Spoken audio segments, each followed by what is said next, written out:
Hey everyone, I'm with Christophe Carrier, level design director of Dishonored 2.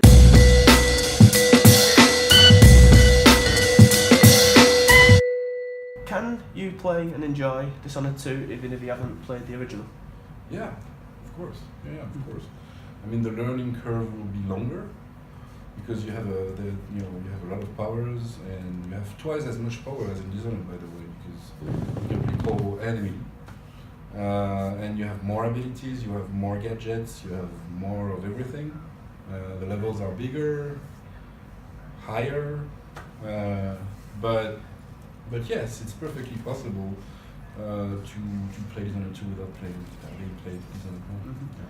When designing Dishonored and Dishonored 2 for that matter, have you taken any other cues and inspirations from other stealth games that helped define the genre in the early years? Not that much. No, so it's all your own ideas and back in time, we loved games like Thief and some aspect of Metal Gear Solid, and we loved games like System Shock, Bioshock, of course, this kind of games, Half-Life, of course, and yeah, we mixed it, we mixed them together to come up with Dishonored, and we had the magical aspect, I would say, with the powers and everything. But yeah, it's first person action adventure simulation. We love the genre. How did you decide what powers Emily had and what abilities she had, to differentiate her from Corvo? Yeah, that's interesting because we wanted, some of the thing people said about Dishonored was that it was more, powers and abilities were more in favor of combat rather than stealth, which is arguable, but in a sense it's kind of true. And so we design Emily's power to be as useful in combat as they could be in stealth. So like the Shadow Walk, the grab, mesmerize.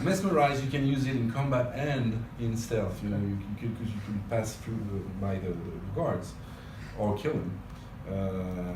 Domino is also a power that you can use with if you want to kill all the linked NPCs, but you can also sleep dog them or choke them. So they work well in both gameplay style, right?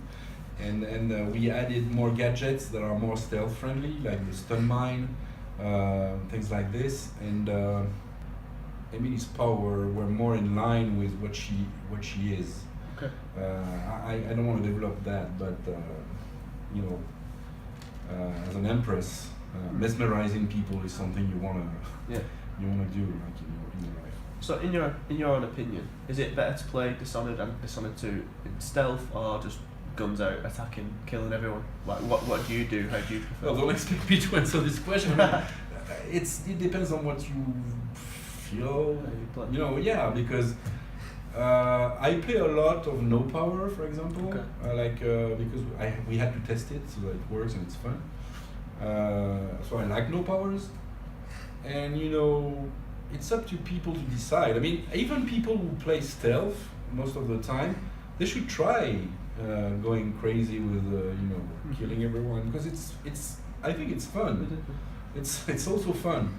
Morally, you can always argue that I don't want to kill anyone. Okay. But it's equally fun, I think. Why did you want to take Dishonored 2 into a different sunny location? Why did you take it to is it Karaka? Karaka. Why did you want to take it to Karaka rather than expand Dunwall, for example? I don't know. Really, I think we could have done something cool with Dunwall, but we wanted to do something new so that player would to propose something new. By the way, you in the game you start in Dunwall, Yeah. and then you go to Karnaca, and then you return to Dunwall. So there's a bit of Dunwall in the game as well. But we wanted the player to feel, to be somewhere that they didn't see, because it's cool. You discover something else. A nice sunny place. Yeah, it's a more sunny place. You have dust storm and you have things like that. So it's not a super cool place to live in because there is corruption and you have a lot of things going on. But yeah, it's more colorful. It's yeah, I think it's a beautiful city. Mm-hmm. What are the challenges of level design in Dishonored? Because you have to make it appropriate for stealth and just combat.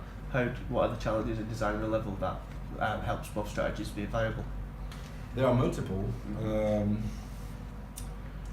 First, you have the geometry that has to be, that should work for every style. And we added the fact that you can go on the roof now. So we had to be careful for, not to allow the player to go through the level entirely going, up. And missing every combat and everything, every gameplay situations. You have so it's larger, and you have the no power option as well, which is now in the game. Okay. Before you could play no power in Dishonored, but it was just not using the power you had. Yeah. Or now you don't have blink at all. Okay. Blink or far reach, you don't have them, and you won't have them.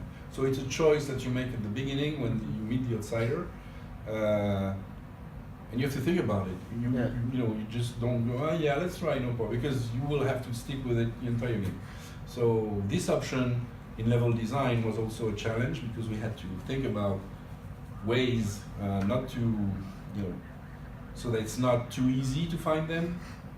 It would be unfair for the people who have blink and far reach. Mm-hmm. They would say, well, I can't go through this door. Why do I have this power that doesn't serve any purpose? So, but we had to hide it enough so that it's not. I mean, not too much, because we wanted the no power player to find the ways, right? Not to struggle with it. And so at the end of the day, I think we managed to do something pretty cool. And if you've played the Dimension, mm-hmm. You've seen that you can go behind the scene, and that's a way for a no power player to be more. To avoid things that might be too challenging without power, for example. In Dishonored 2, how will the story intersect between Corvo and Emily? Will it be you play the whole game as just Emily and then or just Corvo, or will it intersect between the two as it goes on? That's a choice you make from the beginning. Okay. You start playing Emily, you have a tutorial and you have a scene and to set the story, and then you make your choice. And then you do. I'm not going to spoil anything. I don't want to spoil anything, but you play the entire game as one character. Okay. And at the end of the game, you meet again. Okay. And finally, it's a question we always like to ask at GodisaGeek. Tomato ketchup, tomato sauce, ketchup, the red stuff. Do you keep it in your refrigerator or do you keep it in the cupboard? What's this question? I didn't start it. I don't make the rules, I just follow them. Okay.